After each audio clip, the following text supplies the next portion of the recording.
अब हम रैनफेस्ट की द्वितीय समीकरण की चर्चा करेंगे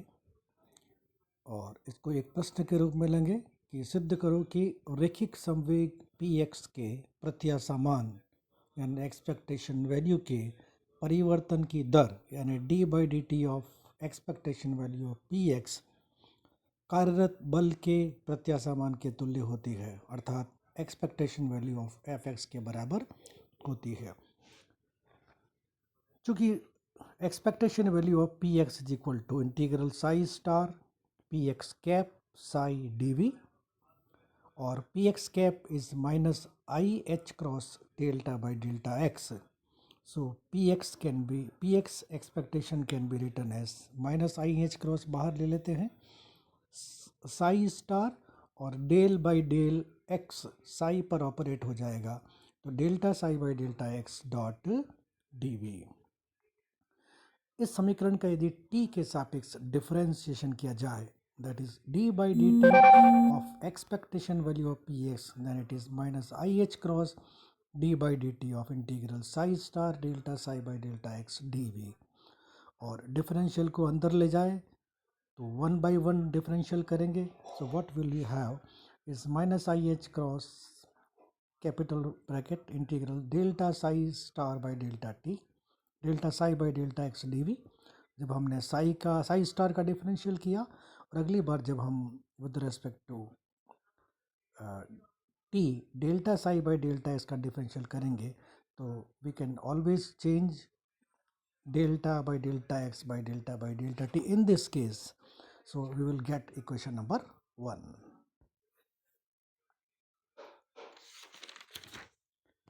अब time dependent three dimensional Schrodinger wave equation से हमें पता है i H cross delta psi by delta t is equal to minus h cross square by two m del square Sai plus v psi, or we can write delta psi by delta t is equal to, if we divide this equation throughout by IH cross, so we will get minus h cross by 2im del square psi plus v by IH cross psi as equation number 2. यदि समीकरण 2 का complex conjugate यानी समिश्र संयुग्मी ज्ञात किया जाए तो delta psi star by delta T iota की जगह माइनस आयोटा आ जाएगा तो ये प्लस बन जाएगा, एच क्रॉस 2 और m डेल स्क्वायर v ये सब रियल क्वांटिटीज़ है तो सिर्फ कॉम्प्लेक्स कॉन्जुगेट साई का होगा, so we will get equation number 3. So from 1, 2 and 3 यानी समीकरण 1 में 2 और 3 से हम delta psi by delta t का और delta psi star by delta t का मान रखें तो we will get equation number 4. जैसा कि हमने ऑपरेटर्स के अंदर पढ़ा, डेल स्क्वायर एक हर्मिशियन ऑपरेटर है यानी एक हर्मिटी संकारक है, तो हम हमेशा लिख सकते हैं integral del square psi star in the bracket delta psi by delta X D V can be written as psi star del square चला जाएगा delta psi by delta X पे and we will get equation number 5 because del square psi को अंदर ले गए तो delta by delta X del square psi का हो जाएगा, that is our equation number 5. तो समीकरण 4 में 5 से मान रखें तो हमारे पास समीकरण होगी d by D T of expectation value of P x is equal to minus psi star integral d v by d x psi D v, and that is nothing but expectation value of dv by dx. Since minus dv by dx is nothing but fx, so we can write this equation as equal to expectation value of fx. Hence d by dt of expectation value of px is equal to expectation value of fx. That is the second equation of Reinfest theorem. Now we will discuss complementarity जो कि Bohr ने बताई थी। रैनफेस्ट theorem ये सिद्ध करती है कि किसी कण के लिए गतिक चरों यानी वेरिएबल्स में, डायनामिक वेरिएबल्स में जो संबंध होता है वही संबंध कण के सहचारी एसोसिएटेड द्रव्य तरंग यानी मैटर वेव का उपयोग कर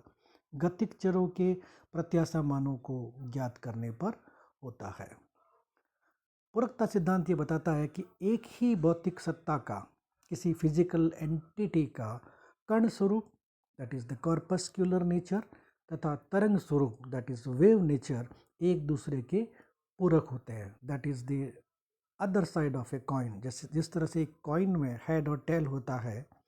और किसी समय जब हम उसको टॉस करते हैं तो एक बार में हेड आता है या फिर टेल आता है, दोनों को एक साथ नहीं देख सकते। तो इसी तरह से जो ड्यूअल नेचर ऑफ मैटर है कि ये मैटर पार्टिकल की तरह बिहेव करेगा, जैसा हमने कॉम्पटन इफेक्ट के अंदर देखा, जैसा हमने फोटो इलेक्ट्रिक इफेक्ट के अंदर देखा, जैसा हमने ब्लैक बॉडी रेडिएशंस के अंदर चर्चा की थी। तो अगर एक्सपेरिमेंट इस तरह से डिज़ाइन किया गया है कि उसमें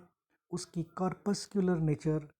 दिखाई देती है, तो उस एक्सपेरिमेंट में हम वेव नेचर को नहीं देख सकते। इसके विपरीत अगर हमको इंटरफेरेंस देखना है, डिफ्रैक्शन देखना है, तो उस समय हमें मैटर की वेव नेचर दिखाई देगी।